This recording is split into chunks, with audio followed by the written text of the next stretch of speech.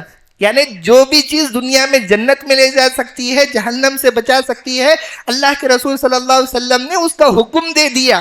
اب ایک نئی بات آ کر کہتے ہی کہ اس پہ عمل کرو جنت میں چلے جاؤ گے، اس پہ عمل کرو جہنم سے بچ جاؤ گے. پھر وہی بات ہم آئیں گے شریعت میں تلاش کریں گے، اللہ کے رسول صلی اللہ علیہ وسلم کی تعلیمات میں تلاش کریں گے، وہاں پر یہ چیز ہمیں نہیں ملی. مطلب یہ کہ یہ چیز ہمیں جنت سے قریب کر نہیں سکتی، جہنم سے روک نہیں سکتی. تو اچھی بات قرآن کی نظر سے بھی شریعت میں قبول نہیں کی جائے گی، اچھی بات اللہ کے رسول صلی اللہ علیہ وسلم کی حدیث سے بھی شریعت میں قبول نہیں کی جائے گی. گرچہ کہ بات کو اچھا کہہ کر شریعت میں داخل کرنے والا جتنا بڑا انسان کیوں نہ ہو، مگر وہ بات شریعت میں نہیں آ سکتی، گنجائش نہیں ہے تو نہیں آئے گی، اسے قبول نہیں کیا جائے گا، گرچہ کہ بات بتانے والا کتنا بڑا آدمی ہی کیوں نہ ہو. جیسے نئے نئے صحابہ جو ابھی نئے نئے ایمان لائے ہوئے تھے، صحابہ سے بڑھ کر دنیا میں کوئی نہیں ہے، پیغمبروں کے بعد، انبیاء کے بعد ان کے ایمان جیسا ایمان کسی کا نہیں، وہ سب کے سب جنتی ہے، ان کو جو ہے جنت کی سرٹیفکیٹ مل گئی. وہ جو ابھی نئے نئے ایمان لائے تھے، اللہ کے رسول صلی اللہ علیہ وسلم کے ساتھ ایک سفر پر جا رہے تھے، تو راستے میں دیکھا کہ چند لوگ رات انوات نامی ایک درخت کے اطراف طواف کر رہے ہیں، اس کی پرستش کر رہے ہیں. صحابہ نئے نئے ایمان لائے ہوئے تھے، ان کو اچھا لگا کہ ایک خاص جو ہے عبادت کے لیے ایک درخت ان کے پاس ہے، اس کی عبادت وہ لوگ کر رہے ہیں.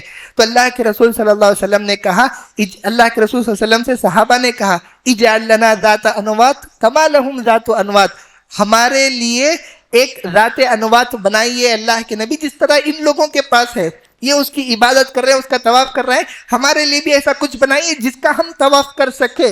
تو اللہ کے رسول صلی اللہ علیہ وسلم غصہ ہو گئے اور ہو کر کہنے لگے، تم میرے سے ویسی ہی بات کر رہے ہو جیسے موسیٰ کی قوم نے موسیٰ سے کی تھی. موسیٰ کی قوم نے کہا تھا علیہ الصلوۃ والسلام، اجعل لنا الہا کما لہم آلہہ، ان کے پاس جیسے معبود ہے ہمارے لیے بھی کوئی معبود بنا دو جو ظاہر میں نظر آ سکے. تو صحابہ جیسے لوگ بھی کسی چیز کو اچھا سمجھے، اگر وہ دین میں آنے کی گنجائش نہیں رکھتا تو اللہ کے رسول صلی اللہ علیہ وسلم نے ان کو بھی روک دیا کہ یہ چیز دین کا حصہ نہیں بن سکتی، اسے ہٹا دو. پھر اس کے بعد ان کے بعد افضل لوگ دنیا کے اندر کون ہیں؟ تابعین.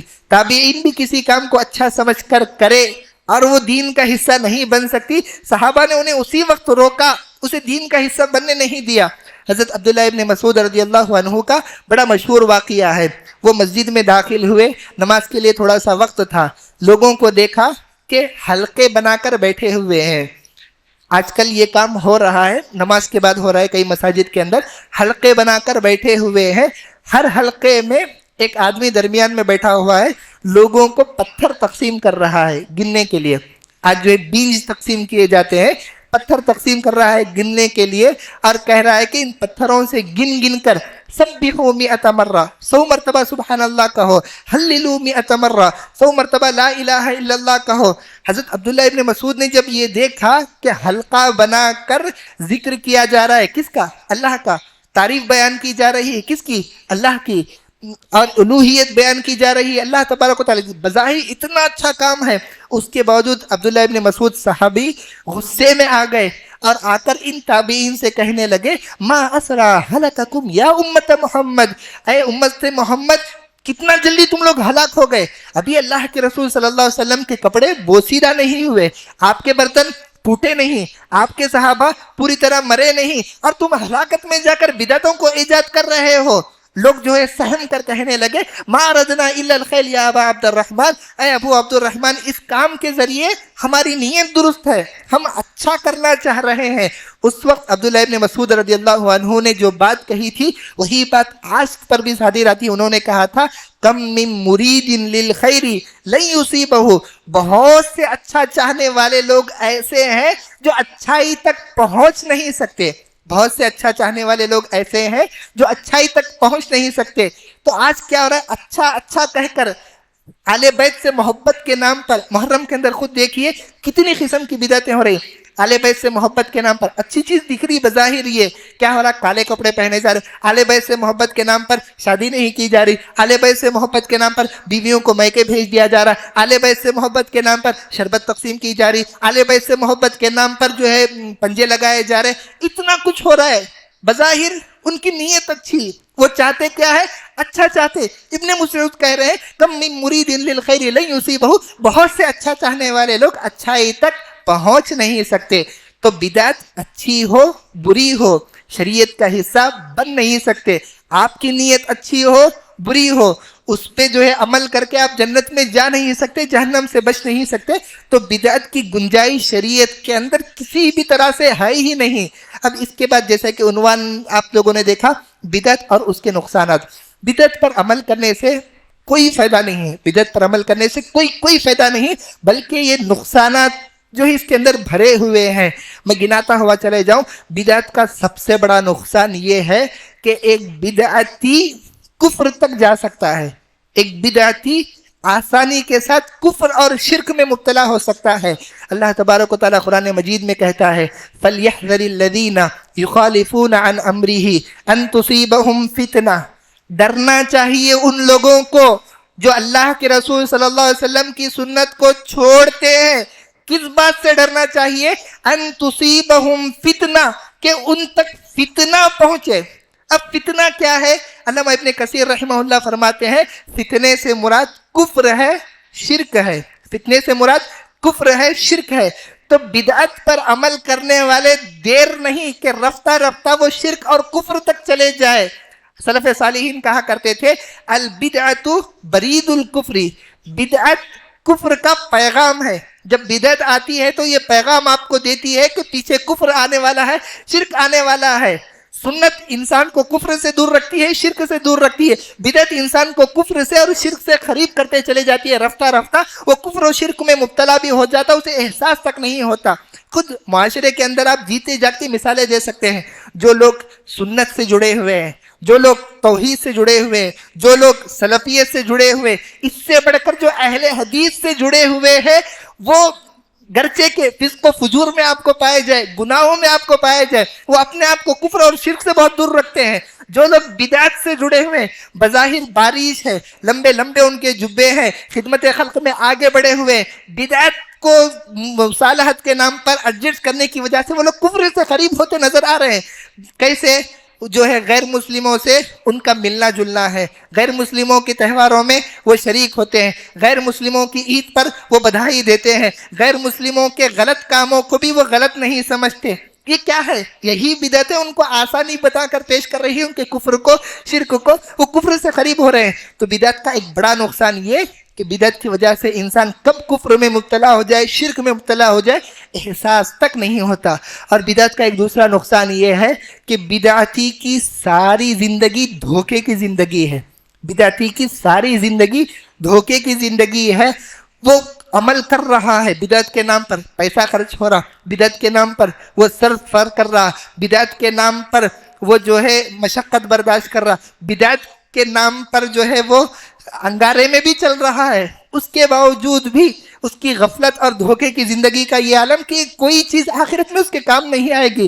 اللہ تبارک و تعالیٰ قرآن مجید کے اندر کہتا ہے قُلْ هَلْ أُنَبِّئُكُمْ بِالْأَخْسَرِينَ أَعْمَالًا، اے پیغمبر کہہ دیجئے کیا میں تمہیں خبر نہ دوں سب سے زیادہ خسارے میں کون لوگ ہیں؟ الَّذِينَ ضَلَّ سَعْيُهُمْ فِي الْحَيَاةِ الدُّنْيَا، جن کی کوششیں دنیا ہی میں بیکار ہو گئی. وَهُمْ يَحْسَبُونَ أَنَّهُمْ يُحْسِنُونَ صُنْعًا، وہ کوششوں کے بارے میں سمجھتے تھے کہ ہم اچھا کام کر رہے ہیں، دنیا ہی میں ان کی کوشش بیکار ہو گئی، دنیا میں بیکار ہو گئی. اس سے بڑھ کر یہ کوششیں انہیں جنت میں داخل نہ کرے جہنم سے جو دور رکھے، کم از کم یہ بھی نہیں، جنت میں داخل کرنے کے بجائے کوششیں جہنم میں لے جائے گی. اللہ تبارک و تعالیٰ سورہ غاشیہ کے اندر کہتا ہے وجوہ یومئذ خاشعہ، قیامت کے دن بہت سے چہرے ایسے ہوئے ہوں گے جو جھکے ہوئے ہوں گے. جھکے ہوئے کیوں ہوں گے؟ ایسا نہیں کہ انہوں نے محنت نہیں کی، ایسا نہیں کہ انہوں نے عمل نہیں کیا. اللہ کہتا ہے عاملتن، محنت کرنے والے، عمل کرنے والے لوگوں کے چہرے جھکے ہوئے ہوں گے. نہ صرف عمل، ناصبہ، تھکان تک پہنچانے والا وہ عمل کرے ہوں گے. اس کے باوجود اللہ تعالیٰ آگے کہتا ہے تسلا نارن حامیہ، یہ چہرے جو ہے دہتی ہوئی آگ میں داخل ہوں گے. کون ہو سکتے؟ یہی بدعت ہے. عمل کر رہے ہیں، عمل کرتے کرتے تھک جا رہے ہیں، اس کے باوجود ان کا عمل جنت میں نہیں جہنم میں لے جا رہا ہے، نجات نہیں عذاب دلا رہا ہے، نیکی نہیں گناہ میں مبتلا کر رہا ہے۔ تو بدعت کا ایک نقصان یہ کہ ہمارے عمل ہمارے لیے گناہ بن جاتے ہیں، اور بدعت کا ایک بڑا نقصان یہ کہ جب انسان بدعت میں مبتلا ہوتا ہے تو اسے توبہ کرنے کی توفیق نہیں ہوتی۔ توبہ کب کرتا ہے انسان؟ جب اپنے کام کو غلط سمجھے، جب کام کو اچھا سمجھ رہا ہے تو توبہ کب کرے گا؟ نہیں کرے گا۔ اسی لیے اللہ کے رسول صلی اللہ علیہ وسلم نے فرمایا ان اللہ احتجز التوبۃ علی صاحب البدع، اللہ تبارک و تعالیٰ نے توبہ کی توفیق روک لی ہے بدعتی انسان سے۔ تو بدعت کا کوئی فائدہ نہیں۔ جب انسان بدعت میں مبتلا ہوتا ہے تو زندگی سے سنتیں اٹھا لی جاتی ہے، جب انسان بدعت میں مبتلا ہوتا ہے تو دھیرے دھیرے کفر و شرک تک وہ پہنچ سکتا ہے۔ تو بہت سے نقصانات شریعت میں بھرے پڑے ہوئے ہیں، بدعت کی کوئی گنجائش شریعت اسلامیہ میں نہیں ہے۔ میں انہی باتوں پر اپنی بات کو ختم کرتا ہوں اور اللہ تبارک و تعالیٰ سے دعا کرتا ہوں کہ پروردگارہ ہمیں جو ہے سنت پر چلنے والا بنا، سنت پر جینے والا اور سنت پر مرنے والا بنا۔ پروردگارہ ہمیں بدعت سے دور رکھ اور ہمیں بدعتیوں سے دور رکھ، بدعت کی محبت ہمارے دل سے نکال کر پھینک دے۔ پروردگارہ ہمیں صراط مستقیم پر چلنے کی توفیق عطا فرما، اور جو ہے اس سے ہٹا ہوا کسی بھی راستہ اس سے ہماری حفاظت فرما۔ ہمیں جو پریشان حال ہے ان کی پریشانیوں کو دور فرما، جو رزق کے لیے پریشان ہیں ان پر رزق کے دروازے کھول دے، اور ہماری نئی نسل کو کے حفظ و امان فرما اور انہیں ہر فتنے سے بچائے رکھ۔ آمین وآخر دعوانا الحمدللہ رب العالمین۔ إن الحمد لله نحمده ونستعينه ونستغفره ونعوذ بالله من شرور أنفسنا ومن سيئات أعمالنا، من يهده الله فلا مضل له ومن يضلل فلا هادي له، ونشهد أن لا إله إلا الله وحده لا شريك له، ونشهد أن محمدا عبده ورسوله. أما بعد فإن خير الحديث كتاب الله، وخير الهدي هدي محمد صلى الله عليه وسلم، وشر الأمور محدثاتها، وكل محدثة بدعة، وكل بدعة ضلالة، وكل ضلالة في النار. فأعوذ بالله من الشيطان الرجيم. بسم الله الرحمن الرحيم. إن الله وملائكته يصلون على النبي يا أيها الذين آمنوا صلوا عليه وسلموا تسليما. اللهم صل على محمد وعلى آل محمد كما صليت على إبراهيم وعلى آل إبراهيم إنك حميد مجيد. اللهم بارك على محمد وعلى آل محمد كما باركت على إبراهيم وعلى آل إبراهيم إنك حميد مجيد. اللهم انصر من نصر دين محمد صلى الله عليه وسلم واجعلنا منهم، واخذل من خذل دين محمد صلى الله عليه وسلم ولا تجعلنا منهم. عباد الله رحمني ورحمكم الله، إن الله يأمر بالعدل والإحسان وإيتاء ذي القربى وينهى عن الفحشاء والمنكر والبغي يعظكم لعلكم تذكرون. اذكروا الله يذكركم وادعوه يستجب لكم ولذكر الله أكبر والله يعلم ما تصنعون.